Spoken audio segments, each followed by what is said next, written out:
So, welcome to the Firekeepers. I'm Sarah McCord Jamwal, co-founder of The Wired Ape, and today I want to tell you how this conversation came to be. A while ago, I sent a note to a writer whose story really interested me. Not because it was dramatic, though it certainly is, but because of the way he told it, without performance, without a redemption arc wrapped in a bow. Just the truth of what it cost to carry something unsaid for 20 years and what it felt like when he finally stopped. His name is Jason W. Miller. Until November of last year, he had never posted a single thing on social media. He sat down in a Boston hotel room, read his story to a camera for the first time, and within 3 months had nearly 20,000 people following him, a New York Times column on his direct messages, and something more important than either of those things, which is a community of people who wrote to him saying, "I have been carrying something too."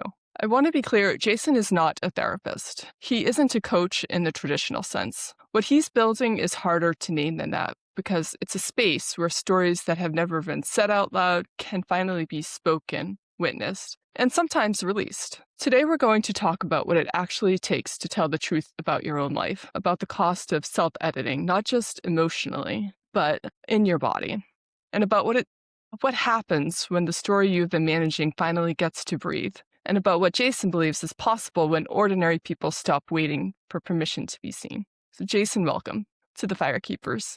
I'm genuinely glad you're here. Thank you very much, Sarah. I'm glad to be here. So let's start kind of at the beginning. You grew up as an only child, you moved during your parents' divorce, and you describe feeling different from other boys since around the age of 6. What did you actually do with that feeling when you were young? And where did it go inside of you? It's something for me that I didn't really know what the feeling was.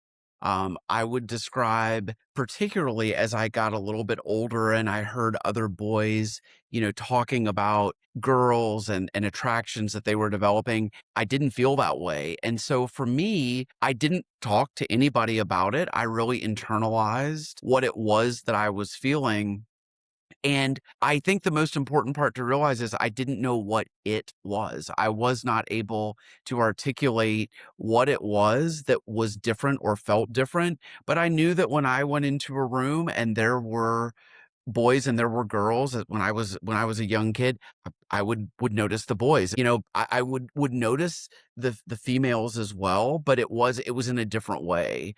And I really just internalized that to the point that I think the best way I could describe it is it's suppressed to the point that even I really kind of lost where that was, not knowing really again what it was. So you've spent 6 years with Rachel before marrying her, and you describe having genuinely cared for her, even while some things remained unspoken. How do you hold both of those things as true at the same time? Well, for me, I growing up always had more female or girlfriends than I did male friends. It was kind of a place of comfort or a place of safety with me. I wasn't going to be asked to play basketball or baseball or some of the other things that I really felt very self-conscious about. So for me, it was very natural to have a female with whom I developed a close relationship. Obviously, more than that developed with Rachel, including love. And I really do describe her as my first true love. But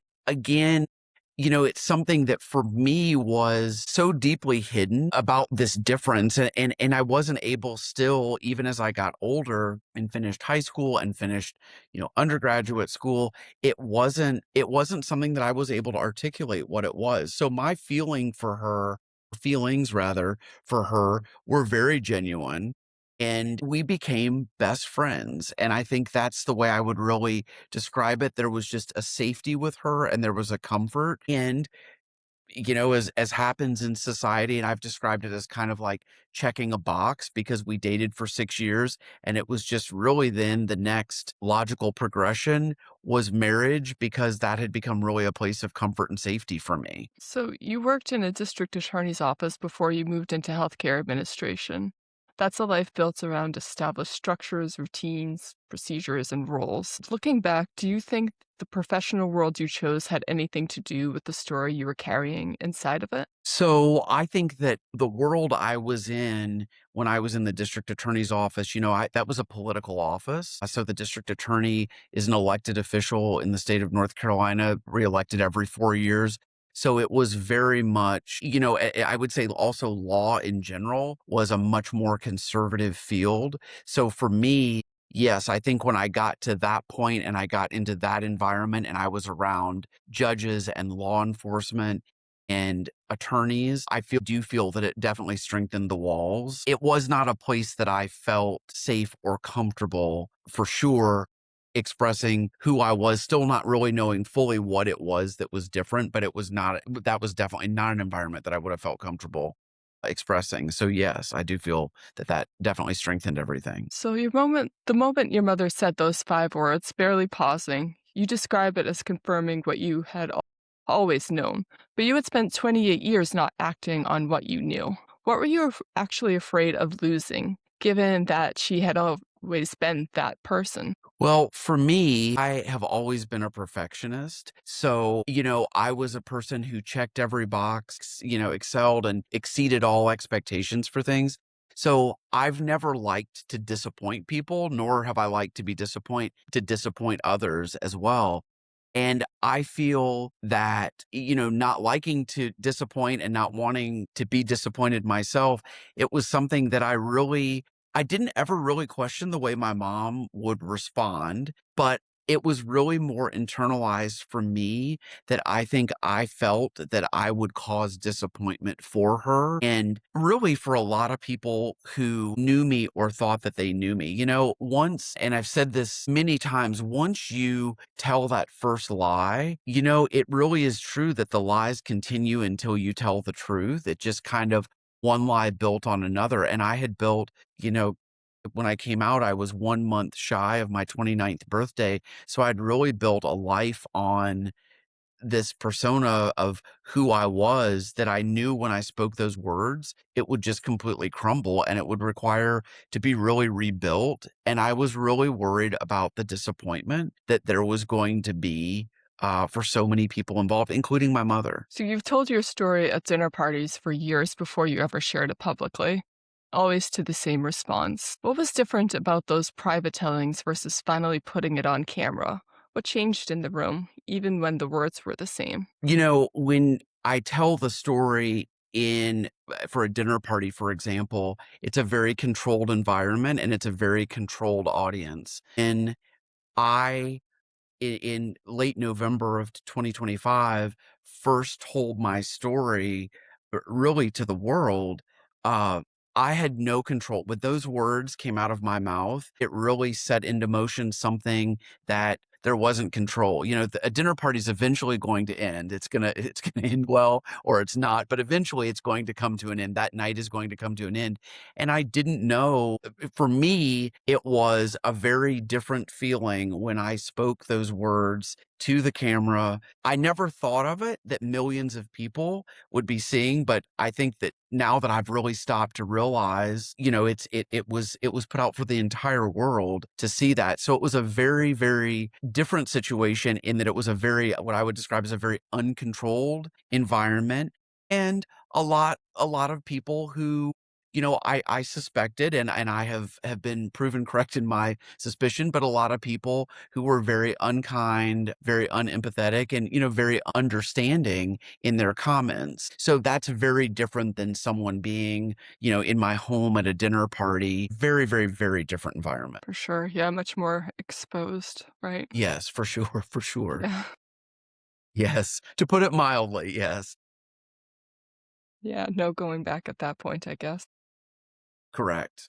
That's really a good way to put it too. Like once those words came out, it very much for me, and sorry to interrupt, it very much for me was like the night I told my ex-wife that I had had an affair, it was with another man and I was gay. Once those words came out of my mouth, there was no saying, just kidding. I mean, that was once those words were gone, they were gone. And it was very much the same thing once I pressed post or share, but I did not think of it that way, which is kind of interesting now knowing all the millions of people who have viewed things that I have put out online. It's really interesting because I did not think of it that way. So after you posted it, you know, it basically blew up.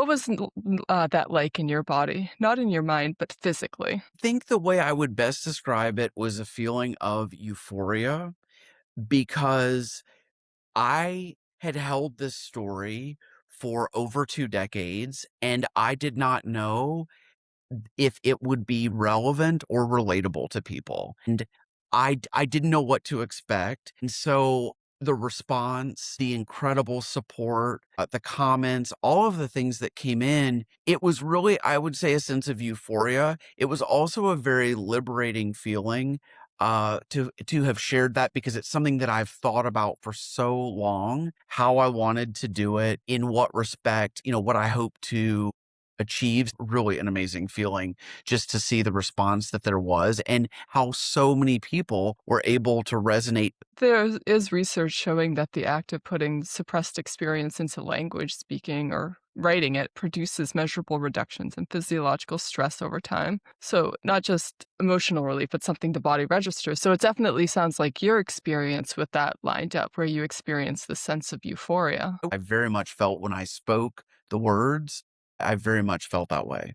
How do you know the difference between someone who is ready and someone who believes they're ready? Of course, there's a very big difference between the two. Sure. So, first of all, it is not my place to tell somebody that they are or are not ready. And so, Mhm. what I have done is allowed the space and the room for people to share what they feel comfortable sharing, and they have the opportunity to say that they want to remain anonymous. There are people who I have heard from who are completely anonymous, including different names, completely anonymous. So I think that's really a very individual, very personal decision and journey for someone to go on and figure out themselves.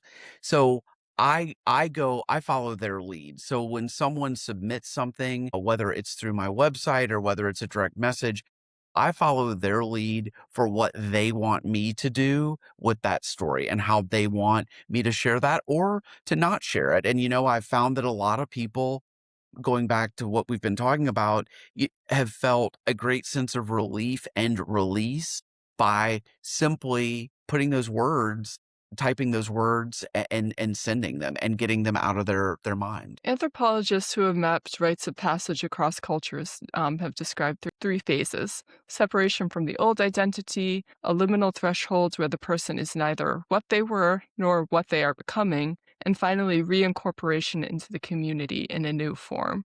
The people who come to you with these untold stories, where in that sequence do they tend to be when they arrive? Wow. So that's an interesting question because they really are in all different phases. There are people who have shared with me that they have come out or been honest about whatever it is that they chose to be honest about in their life, and that they, a decade or more ago did so, and now they are settled into their new life. There are people who have reached out to me who really don't even know where to start because of fear. They are just so locked in place because of the fear that they are feeling. And then there are people who really are kind of in the transition. I can think of a couple of people who have written to me who had divorces just finalized. So they really are in kind of that transitional, threshold phase where they don't really know what tomorrow is going to be, but they've shared the story, they've shared who they are, and they're starting to rebuild. Honestly, I've had people in all the different phases. What I would say is people in all the phases too have expressed both appreciation, um and definitely gratitude, like true gratitude for what I've shared, and, have thanked me for what I've shared in sharing my story to kind of pave the way for other people to even learn, even if they don't feel comfortable sharing currently. So, who comes to you, not demographically, but what are they carrying? What is the common thread underneath the different stories people want to share but haven't been able to? So it's a little bit of everything. I've people in every aspect of people having been married and being divorced and children, so on and so forth. So it's really a little bit of everything. But again, I think it really is something that is important or transformational to them is when people reach out. So there's a tradition across West Africa of the griot, a keeper of communal memory and story, whose role was not just to remember, but to transmit, to hold the stories of a people and pass them forward through direct embodied telling. You're doing something that has a different shape. It's more individual, more public, more mediated by technology. But I'm wondering if you feel any kinship with this function, the idea of holding stories that would otherwise disappear. Well, I think my relation to that and the way I would describe what I feel is I feel very, very humbled by people reaching out and sharing stories with me. These are their stories. It's not my place. It's their story, or they are their stories to share. It's not my place to do that unless somebody specifically asks me to, and there will be some of that coming up in the future. But I think for me, in holding the stories of other people, it just is incredibly humbling that people feel comfortable because of my presence just literally behind a camera, that somebody feels comfortable sharing something that they otherwise would not have shared. Did that surprise you, or did some part of you know that was possible? To be totally honest, I did not know what to expect. There. I did not know if my story would be relatable uh, to people. I didn't know if it would be relatable, and I didn't know how I would be perceived on the other side of the camera. I've connected with people for many years and I love storytelling, but I just didn't know how I would be received, because I do think that when you're sharing a story, I think a lot of it has to do with the trust that people feel of the person, or the connection that somebody feels with the person doing it. So I just didn't know how relatable or how much this would resonate with other people. I was very surprised, I will say, to receive as many uh to have as much outreach as I did so early on, to have everything really take off the way that it did. I had no social media. I'm 51 years old. I never even had social media accounts until 1 week before my first post. So I didn't know, this was a totally different world to me, which quite frankly, I'm glad that it was because I didn't really know what to expect at all. I have learned so much over the months since I started this, but I didn't really know what to expect. Has watching what you went through shaped how you think about what it means to be truly seen versus exposed? Absolutely. So I describe this as, what I'm doing is social media done right, because I think that there can be positive, and I have seen it. I have experienced it, I have witnessed it, and I have lived it over the months since I started. What I saw when Ella was growing up was very, very different, because people were weaponizing photographs and videos and words to really to injure other people in ways that were very difficult for me to understand. And I am very, very aware, and believe me, Ella has made sure that I am very aware of my now stance on social media compared to before. And it's something that we have talked about. It's something that I myself, I mean, the comments that I have received incredible support, and I have received comments that have really been unbelievable. There were 4 comments since the beginning that I had to report that were actually threats to my physical safety. And, the platforms dealt with that. But I think for me, I've always been aware of what Ella dealt with. And it's been my goal to, I don't engage. Like, I'm not going to engage. I feel everybody's entitled to their opinion, but I have been very, very aware, and I don't give some people, I don't give it any airtime. And I've said this before, and I'm a big believer of, where the energy goes, the energy grows. And Hmm. I just am not going to give that airtime, because it's not worth it. And I know that the positive of what I'm doing far outweighs any negative comments that I've received. And there's another philosophy too that's rooted in several African traditions that hold that a person exists through other people, that identity is not individual but relational, formed and sustained inside of a community. That framing makes concealment not just personally costly, but communally costly. because something essential is being withheld from the web of relation. Do you think that is what was happening across those 28 years, not just privately, but in terms of what your presence was actually able to give to the people around you? I think it's difficult for me to understand fully why I didn't feel as comfortable, with one exception, is I don't feel, until I met Matt, I don't think that I had the ability to, at least consciously, to acknowledge that I was even gay, or what it was that I was feeling. I know we've talked about,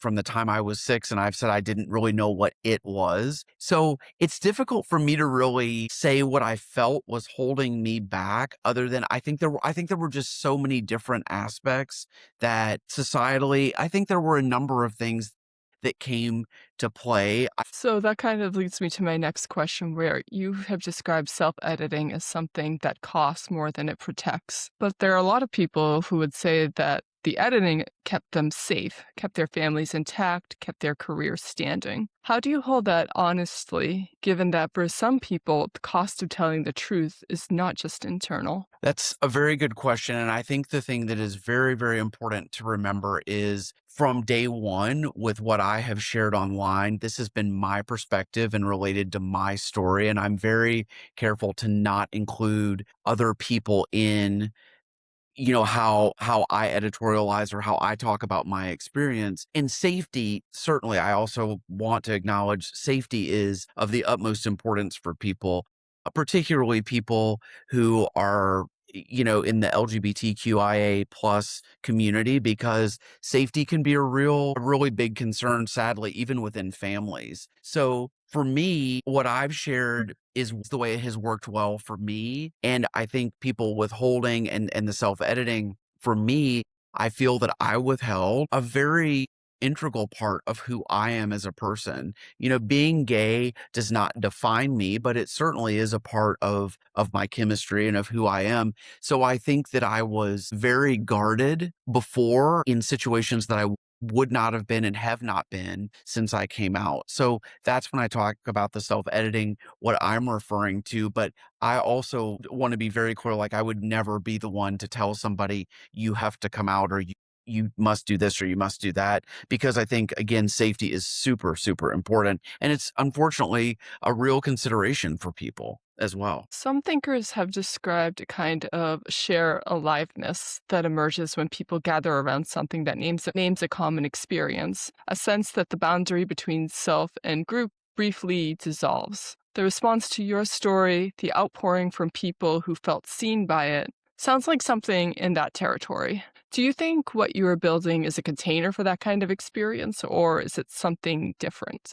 I definitely feel so. I'm a huge believer in storytelling. And I think that through storytelling, which is obviously what I have done by sharing and telling my own story, I think that really builds community and it builds a comfort level. So, yes, I think that there is a degree of community that is being built and has been built based upon my presence and familiarity with me, the way I present myself, and just that people feel that there's a connection, or that they can connect with me. So So there's this concept in Japanese aesthetics called the meaningful pause, the negative space between things, the silence that gives sound its shape. I'm thinking about that in relation to what you're offering people, not just the story itself, but the held space between the carrying and the telling. Is that a dimension of the work you think about consciously, the quality of the container, rather than just the content it holds? Well, I'm very mindful of everything that I say, like, very, very mindful. So,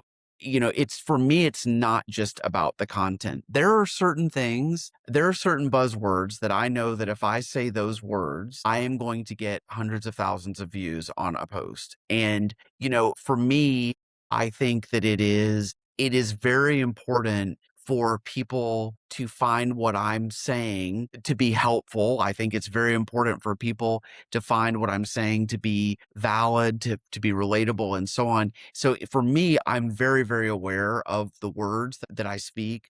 I have long held the belief that there is a great deal of power in both written and spoken words. So I am very, very self aware of everything that I say and do whenever I'm in front of a camera. There are people who are listening on a daily basis to every word, every syllable of every word that I say. So I am always mindful of that for sure. Speaking of that, you've built nearly 20,000 followers in roughly 3 months, starting from zero at 51. But there are other people carrying equally important stories who would never think of themselves as someone with a platform or an audience. So, how do you reach the person who needs this but would never seek it out? For me, it's I didn't know anything about the platforms per se. So I've really tried to develop and share information across a wide variety of platforms to reach really everybody. I have a website now. There is Instagram, there's TikTok, there's YouTube. So YouTube will be something that I am going to be utilizing more. There are blogs, there will be a newsletter soon. So I'm really trying to reach people because there are a lot of people like me who don't like or don't use social media. So it's my hope that through various, publications and appearances like this on this podcast and other podcasts and other things that I will be doing just specific to my own platform, that I will be able to reach as many people as I possibly can and just keep the story going because I have seen real value in what has happened and the number of people who have reached out. I think that a lot of people don't follow me because they don't want people to see that they're affiliated with me if they have a public profile, or they may not even like things that I do because people are very guarded about somebody seeing that they've clicked a heart on something where I'm talking about coming out. And so I think that there are a lot of people, even that we don't know, who are being reached. And I think that, my ability to speak publicly as time goes on, do more public speaking, different things like that. I'm really trying to think of every medium possible, to get the word out and to continue sharing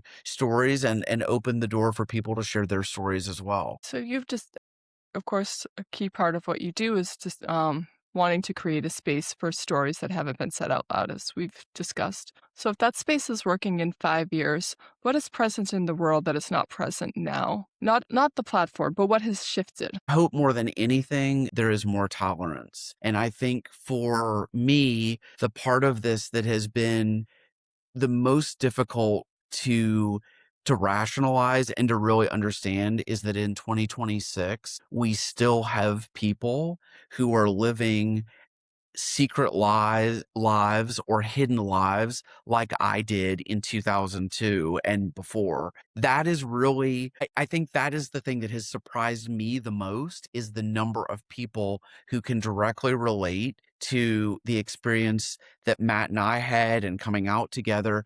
And, I thought that that was something that with time would get much better. But sadly, it has proven to be a timeless story. And so for me, going back to your question, more than anything, I hope that there is more tolerance. And I hope that this is something that, rather than someone make some homophobic comment and then block me, so I have no ability to even engage them in any sort of intelligent conversation, I hope that we can have more civil discord with one another and be able to actually have conversations and learn from one another and tolerate each other and maybe even like each other, than we have right now. I think that that's something that is greatly missing in not just our society in the United States, but really around the world. I think it's something that is very, very much needed. Your mother gave you 5 words at the moment you needed them most. If there's something you want to give the people who come to your work, something of equivalent weight, even if it takes a completely different form, what would that be? I think more than anything is to not give up. I think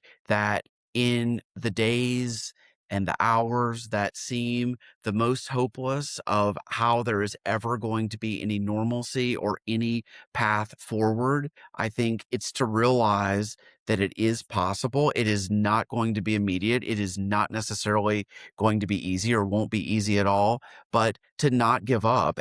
I have said, and I really do feel this way, that I think it's very important to be honest with be true to yourself and be honest with others. But through all of that, you've just got to keep moving. On the days that you don't even want to get out of bed, you just have got to keep moving because it will get better. It will get better. It is not a quick fix, but it will get better. What is a book you have returned to more than once during this period of your life?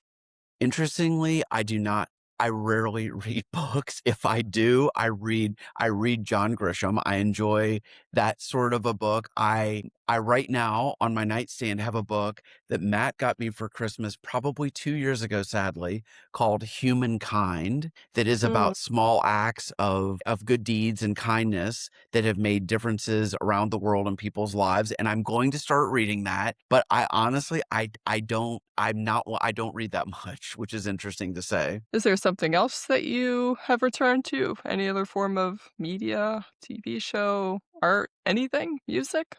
We watch very little TV, but my total mindless show is sadly The Real Housewives of Beverly Hills. And then if Matt is not here for whatever reason, I love crime, like true story crime. So like the first Mm. 48 on A&E, I like that, but Matt does not like those shows, so I don't subject him to those whenever he's here. But yeah, that's really, I I think I just have reflected a lot on kind of what my why is, and that's what I would really say with this is on days that I can be discouraged or that something may not be going exactly the way I think or somebody's, gone off the rails online or something, is I really do look at the story, some of the things that I've gotten and some of the comments from people to see what a positive impact it's been. That's very grounding to me. So, what is something about your story that people consistently misread or get wrong? Is without a doubt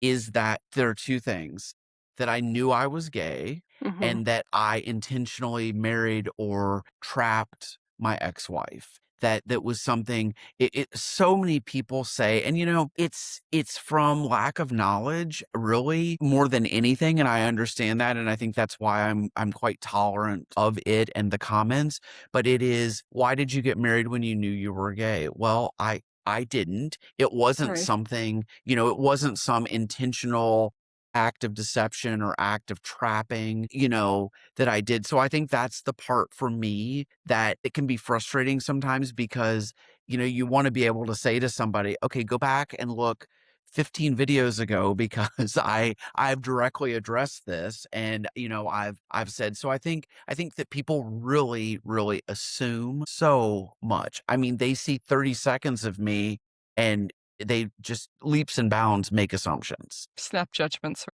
It unbelievable. Yes. Yes. You describe always planning the next trip. Is there a place that surprised you with what it gave you? So there is a place that has become very special to our family. For my mom's 70th birthday, Matt and Ella and I took her to Italy and we went to a small farm in Tuscany. And it was a place that was beyond magical for my mother for a variety of reasons. And for my 50th birthday, we took a number of our friends, rented a villa and invited a number of people, and Matt planned a class there, a pizza making class at that farm, and it was very, very special to me. I thought of my mom a lot, the owner of the farm who conducted our class. There were 15 of us, remembered my mom, and we got a cookbook for us and for Ella. And then Ella, the next summer, that would have been in the fall of 2024. In the summer of 2025, Ella did a study abroad in Italy and she went to the farm and went and had spent time with the owner and went and stayed in that village. So for me, that is a very, very special place because it was just my mother was absolutely over the moon while we were there. And it's such a fond memory of my mom. So, if the 6-year-old version of you who already knew something was different could see where you are now, what do you think he would make of it? Well, I think there probably would have been a lot less fingernail biting and stress that went on over Right. things that, I think that it's often, when people say, well, what would you do over? I have to say in my life, the thing that I really regret more than anything is I regret that I had an affair, that I wasn't able to be honest with my wife before all of that. But I think that the 6-year-old would look at this and say, wow, everything really did work out. And I mean, I can remember lying awake at night and thinking many, many times, not even really knowing again what it was, but kind of what is this, or how is this going to work out, or am I going to like girls, or all of those things. So I think more than anything, just to see that things have worked out and have worked out well. If people want to get in touch with you, how can they do that? Yeah, so I have a website which is jasonwaidmiller.com, and Wade is a unique spelling. It's Waid. And then I also am on uh, YouTube with the same handle at Jason Waid Miller. Instagram, TikTok both have that same handle at Jason Waid Miller. And then I have Substack as well. But my website really is kind of the repository and the landing page. There's a way to reach out and contact me there. There are also links in my bios on my social media platforms to get directly to the website and all the different places. So that's how they can reach out, and I would love to hear from people for sure. Be sure to put that in our show notes. So, Jason, Okay. thank you so much for speaking with me today. What I keep coming back to after this conversation is something that's kind of deceptively simple. The story that you carried for 28 years didn't just cost you. It cost the people around you too, because when we edit ourselves that thoroughly, we're not fully there. And what you're building now, the space for people to finally say the thing, is in some ways an answer to that absence. So the 5 words your mom gave you, that moment of being received without hesitation, that is what you're trying to make available to more people. And that matters more than any platform metric could tell you, just so you know. Well, So thank you if, very much. I appreciate that. so if this conversation reached you, please share it with someone who's sitting with something they have not yet been able to say, with someone who thinks their story is too complicated or too particular to be worth telling, with someone who's waiting to feel ready. I'm Sarah McCord Jamwal. This is the Firekeepers at the Wired Ape, understanding the primal and building the spiritual.